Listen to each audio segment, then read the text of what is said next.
మాట్లాడే వాళ్ళు, వినేవాళ్ళు, శ్రోత వక్త లేనటువంటి జరిగిన సంఘటనని ఎక్స్ప్రెస్ చేయడం కోసం ఏ లకారాన్ని వాడతారు?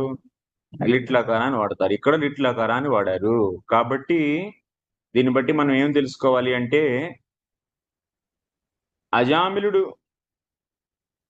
యమదూతలు మరియు విష్ణుదూతలు లేనటువంటి సన్నివేశంలో జపించిన నామం ద్వారా మాత్రమే ఆయన యొక్క పాపాలన్నీ పోయినాయి అని చెప్పి ఇక్కడ మనం 7వ శ్లోకంలో చూస్తున్నాం. కాబట్టి ఖచ్చితంగా చివరి నామం అయితే కాదు.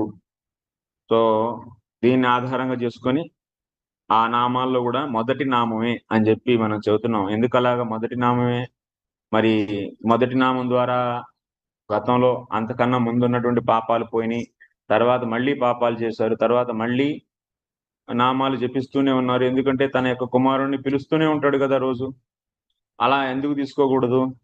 ఆ నామాల ద్వారా మళ్ళీ చేసిన కొత్త పాపాలు పోతున్నాయి అని చెప్పి అలా తీసుకుంటే వచ్చేటువంటి సమస్య ఏంటి?